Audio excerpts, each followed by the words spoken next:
morning, everybody. Thank you for being here this morning. This is an auspicious occasion. Our last meeting in the planning strategy development mode, and the next chapter is how we take all this wonderful material that our consultants have given to us and implement it. I mean, that's the bar. We have great plans, but what do we get done with them? So we're in a sort of transition mode today. In terms of the agenda, I think there are two principal things that we want to focus, two or three things we want to focus on. One is we spent a lot of time in August on strategies and the 8 recommended strategies and fine-tuning those. So we want to spend some time on that. You'll notice that although one of our consultant reps, Dan, is here, we're really accepting what they've given us and starting to run with it. So much more of the responsibilities is transitioning to us.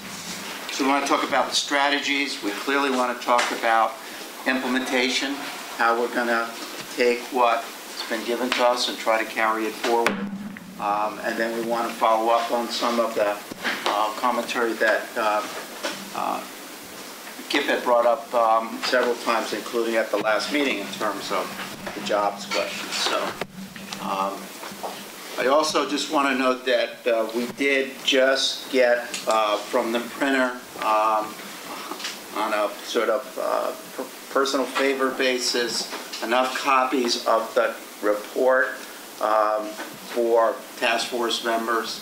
And I think we have enough, certainly for the folks that are around the table today. We're trying to get some more as well.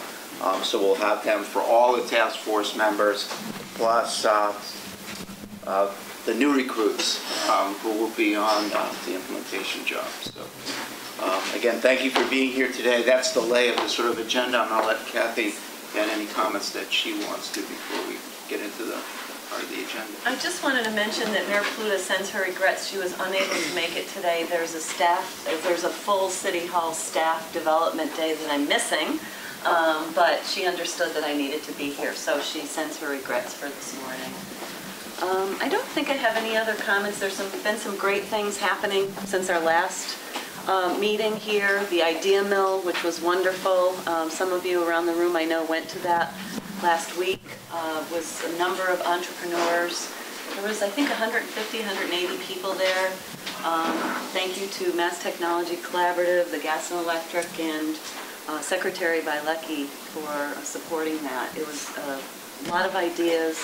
I think there's been some spin-off and some positive things. Ben Einstein's here, who was one of the organizers of the event. So, so there's been some great things happening. I think that's it, Tim. And speaking of great things, I just want to comment, as I did a moment ago to Bill, about this building is looking really ship-shape. The first floor with the computer labs and the food booth are terrific. I think this is really making a difference and can show you what one good thing can do. And another call that we got just before the start of the meeting was from Linda Dunleavy. There is a big event this afternoon to formally kick off the rebuilding of the Maine North-South rail line at 2 o'clock. So Linda had to scurry off because they have the No Net Energy building intermodal center that they want to spotlight as part of that event this afternoon. So she made a beeline for that rather than here this morning. Yeah, Tim, as you mentioned about this center here, last week, I don't know, Bill was here. Last week we had all of the workforce development boards from across the Commonwealth and their association meeting here and touring this building. And so you had industry people, executive directors of workforce boards, and then that was followed up at 11 o'clock by Chairman of Economic Development and Emerging Technologies, Joe Wagner, held one of the job creation commission's hearings here. So this place was buzzing from like 9 in the morning until about 2:30 in the afternoon. And I just really want to congratulate people here at the Transportation Center for the way they hosted the event and for the incredible amount of enthusiasm that people from around the state felt to see a center like this in the heart of a city with this unique blend of transportation, entrepreneurship downstairs, and technology and education. So Holyoke is out to something. Okay, let's dive into the agenda. First, we have the minutes that were circulated to you from our last meeting on October 4th. I'd entertain a motion for them to be approved if there's somebody out there to do that. Second. Any changes, corrections, or comments regarding the minutes? All in favor? Aye. All opposed? Ayes have it. So, again, as I indicated, the first thing we wanted to do was to revisit what we spent a lot of time on in August at a workshop, which the consultant team put on, and then we revisited it the following day. Those 8 sort of action strategies, that's the meat and potatoes of what we're going to implement. And so, Bill and Bob, do you want to say anything to kick us off regarding that? Because you've been shepherding this along with Dan for the last 6 weeks at least. Maybe I can just say one or two words. Putting together these 8 strategies has been, I shouldn't say a challenge, but a real opportunity to try to develop some understandings around really the variety of things that we need to look at, really in parallel, in order to make progress in terms of stimulating economic growth here in the community as well as in the region. And it would be very nice to say that, well, we can go down this strategy and make a lot of progress there and focus in one particular area. But the fact of the matter is that in order to really do anything of real consequence to the community and to the region, we're going to have to pursue most, if not all, of these strategies in parallel. And I think that's probably the lesson that I certainly took away from this, and I think something that that Dan and his team really hit home on. Comments regarding strategies, and again, the idea is these are the things we want to get done. The consultant has identified an opportunity lead, someone to sort of be the convener, the quarterback. There's a long list of partners. We spent a lot of time on fine-tuning that, adding people, and then the idea is to try to get these things done, looking intently at a window of time, particularly between now and a 3-year window, with sort of cuts made in terms of what are the things that go with the strategies that can be done short term, the low-hanging fruit, what things sort of find their way into the middle space, and which things are a little bit more complicated, ambitious, and it's probably wise to think about them 3 or so years out. So I'm just going to open up the floor on the strategies. Again, we spent a goodly amount of time on these in August, but this is the heart of the matter. Bill. My own perception, Tim, is that a lot of thought, discussion, energy, time has gone into this. We could probably spend another, whatever it was, year or so developing and refining. But my sense is the really important thing is, well, we got a plan. Yep. And it may not be a perfect plan, and it may Yep. not be the plan that, in fact, results. This may not be, in fact, what occurs over the next 5 to 10 years. Things will change. And so the plan may or may not be accurate in terms of a roadmap. But I think the really critical element is not what's the plan, but what's the plan to affect the plan. Which is to say, how are we going to take this and make it into a reality so that these things can begin to evolve. I think that's the more critical issue, and I know that's on the agenda. But I guess bottom line, I'm willing to accept pretty much anything in terms of a plan, given all the effort that's gone into it. And I think now we really need to turn our energy to, well, how are we going to implement what it is we put down here. I think that's really going to be the critical issue for all this. All right, well then let me start, because you're fast forwarding to the next agenda item, so let's do it if that's what you want to do. There's a group that's been meeting that's smaller than this one. We refer to it as the kitchen cabinet. It includes the folks that would be the opportunity leads for the various strategies, state agencies, the city, et cetera. And if you have looked at the implementation sort of framework chapter, which is 5 in the report, it sort of lays out what they call a project integration team. So this is the, these are the folks that are down the field, expected to receive the pass, the 8 passes, which are the 8 strategies, and to carry them forward. So that group has met at least 2 or 3 times since August, focusing on your very question. And this group, unless I'm misspeaking for anybody that's been there, which includes the city, Holyoke Gas and Electric, Economic Development Council, the REB, our own Planning Commission, Eric Shop at the state, MOVD, Mass Technology Collaborative, Mass Development, have been focused on this very question. And so, correct me if I'm wrong, any of you that are part of that, this is the group that is the core of what's going to receive the strategies and begin to focus on the implementation with, again, a heavier responsibility when you get to be strategy specific to the opportunity lead.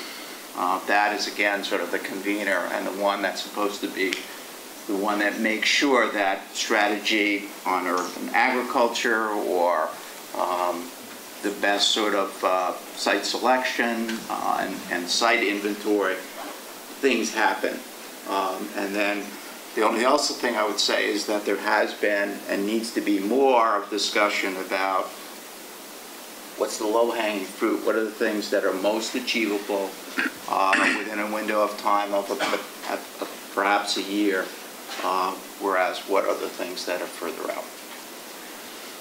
So that's the game plan, and that group has met. They understand this. That doesn't mean that's the final lineup of what that group should be. There's probably asks that need to be made to flush it out, but that's the core group that sort of worked this very question for the last 6 weeks in earnest. Tim, I would add 2 points if I could to that. First of all, I think as a lot of people around the table appreciate, we haven't been waiting for the end of the report to get going.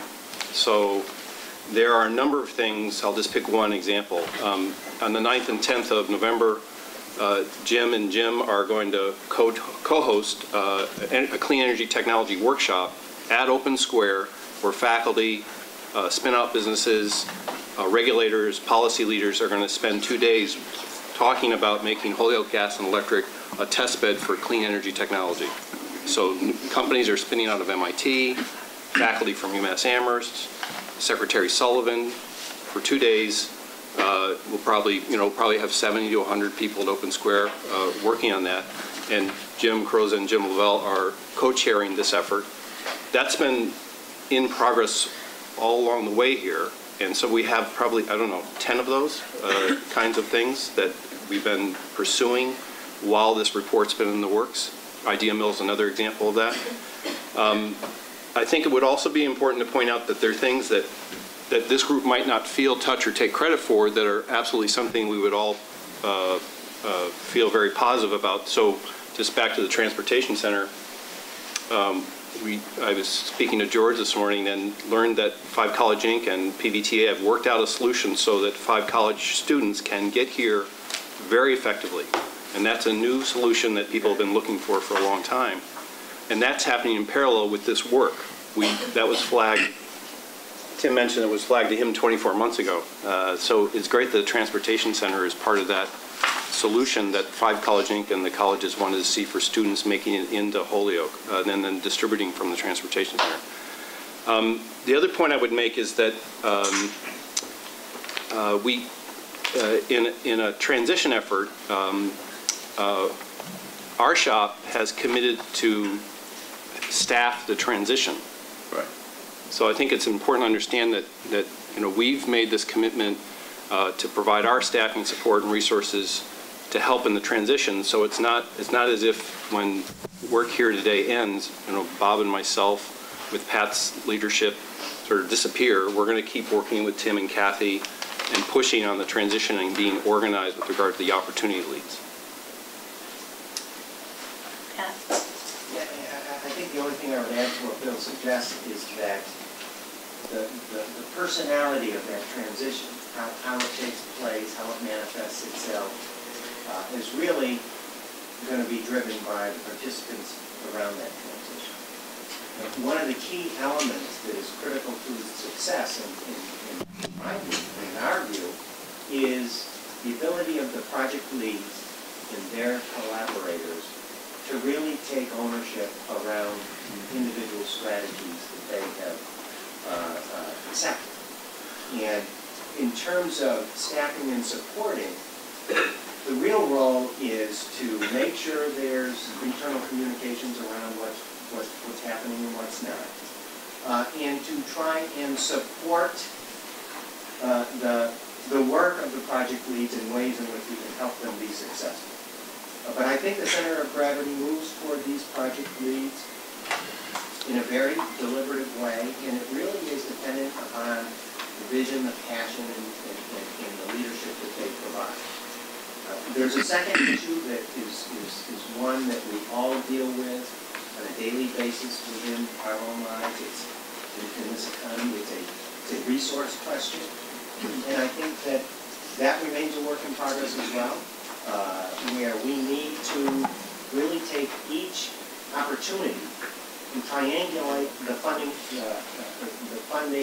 opportunities that exist around it. And I do believe, based on my understandings of the work of Secretary Bielecki and state government, that the definition and the opportunities that emerge from these different strategies, I think will be well heard, and they will do what they can in a limited fiscal environment as well. So at least, so there is a sequencing and an opportunity definition that will be part of this transition period. What is it that's really the highest value and achievable, and working on the resource opportunities around it? Because obviously there's not a big pool of money behind us all that we get to draw from as we make these decisions. That's all part of the work that we need and want to support. We're very creative around the funding opportunities and implementation strategies around that. I would add to that, though, this kind of goes back to a little bit what Bill was saying before. Apart from, and I'm going to make a point about the plan in general in 2 seconds, but in terms of staff resources, I mean, the linkage between MTC and HEB and MLBD, we've been dedicating a significant amount of staff time to a number of strands, project strands related to the computing center, and that fall out of the strategy. And we're not going to stop doing that, but that's precisely because we're connecting from the Secretary's leadership to the contributions that all of us are making, the outcomes we're seeking to the work we're doing every day and the individual projects that fall out of this. And I think the value of the strategy is that it gives us something to organize around, so that even we can, for one thing, we can put opportunities to us that fall in or out of the strategy or that resonate with the project leads that are working in these different areas, and then evaluate whether or not what we're doing facilitates the objectives that we've all agreed. If we agree that the plan makes sense even in sort of the largest context, this is something actually, people have been listening to me say this before a couple times over the last couple of months, and I think Bill said it really well. Bill Mesmer said it very well, that it is almost certain that some of the things that are in this plan change or added to or modified over time. Some of the underlying principles aren't, like increasing educational attainment, measuring ourselves against job creation. I mean, there's something, private investment in the downtown. There's some things that are obviously fundamental principles that we either move the needle on over time or we don't. But when you look at the specifics around projects, they're likely, in fact, to change. And sometimes for the better, because creative opportunities are going to arise that allow us to seize. But our ability to evaluate those opportunities against a common frame that we now have to say, this is our common way of perceiving what progress means within the Valley around an innovation economic development strategy or in Holyoke itself, is, I think, extremely helpful. And just to that point, though, about resources, from my perspective, the support that was offered by the Secretary and by NTC for Idea Mill is part of this innovation strategy. The support that was announced recently to extending the work of the Precision Manufacturing Regional Alliance Project is part of an advanced manufacturing work. The part of the work that's going into facilitating the Clean Energy Workshop is part of that as well. And there are other examples. I mean, I think, frankly, the way in which we organize the principles behind the computing center, which included, with agreement with our universities, an emphasis on classroom training and integration with school. That's something the colleges wanted to do. It was also something, frankly, we worked together because of priority. And out of that work, there's an NSF grant of around $250,000? $250,000, which creates curriculum as well as practical classroom applications of high-performance computing within the Holyoke and Springfield public school system. So I mean, these are examples of ways in which, where there are opportunities that clearly fit with a prism around where we think we can make a difference in advanced strategic objective for an innovation-led strategy, we have put our staff resources and real resources behind it. But I think there's an important point that I'd make that's broader than that, is that if we agree that in a general outline, these are the things we should be focusing on, and in that sense, I mean, adopt a plan. You don't have to look on page 27 in the bottom paragraph and say, well, I don't agree with that or I agree with that.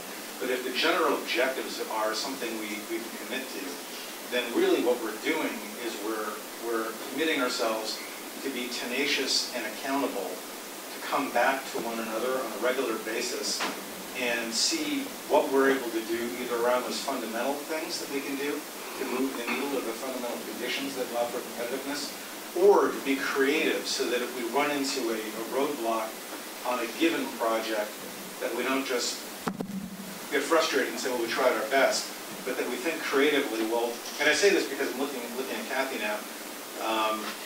The site conditions, the site selection chapter is probably one of the most difficult chapters in all of this thing. If you imagine really organizing your opportunity sites and downtown Holyoke in a way that really are accessible to the marketplace, that's a real profound challenge. And it's not, I'm not going to sit here and say we're going to solve all of that today or tomorrow or next week.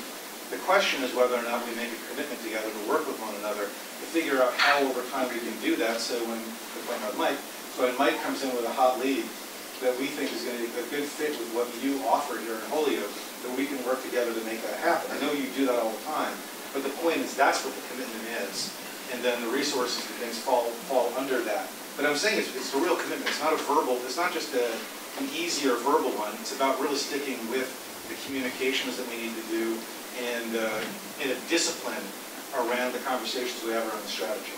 That's my perspective of this. I think all that makes much good sense. And, I'm heartened to hear we have a plan, work the plan. Yeah. What I do wonder, though, is this group has made an investment in this.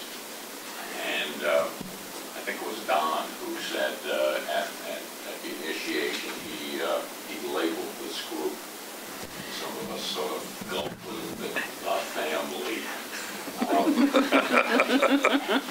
And whether in fact it's just, evolved to that point, it's an interesting question, but I'm wondering whether this group who's made this investment in this needs to remain connected to, now that they've developed the plan, working the plan, such that periodically either this group or some next iteration of it gets back together periodically to do a couple of things. Number one, just hear from the folks who were charged with the various elements, what's happening, Right. what progress has been made, what progress hasn't been made, where are the problems, the issues, the concerns. Also to affect some communication, because I think some of us are going to wonder, well, what happened? And we're not on the inside. It's going to be difficult to know that. Also, it might also enable us to bring some other folks to the table. And I won't mention any names, but it is certainly over the period of time that this plan has been developed, other players have come on the scene. And we've also identified some areas here, urban agriculture. Now, maybe there's somebody sitting around this table who is steeped in urban agriculture, but maybe not. Maybe we need somebody at the table to inform the group and the plan. So for a whole variety of reasons, I would think, quarterly, biannually, annually, whatever makes sense, bring this group or some evolution of it back together and use this group then to test how we're doing on the plan. Plus, there may be other dimensions to development in Holyoke and the region that this group can be used for as well, that we don't even, at this point, can't envision. I think this topic also has gotten a lot of discussion at this kitchen cabinet group. So I'll throw out some responses, but I encourage the others that have been part of them to say them as well. Rather than family, I think what I have heard a lot about is that we're all stakeholders, but better yet, shareholders in the plan. So the shareholders may not meet on a regular basis, but they stay shareholders in perpetuity. Also, the report talks about having a sort of minimum number of gatherings of this transition group, at least one of which is an annual report to the region at large. How are we doing on the various strategies? And to put some metrics to the extent that's possible around the specific strategies, whether it's specific milestone, specific numeric goals, et cetera, et cetera. And then also just a general communications plan about what things are happening, whether it's a gathering that Bill had mentioned or some milestone that contributes directly to the advancement of what's laid out here. So I think that's what we've talked about among ourselves, and I think to some extent is also framed for us in the document itself, and I think resonated pretty well with the smaller clique that's been thinking about this.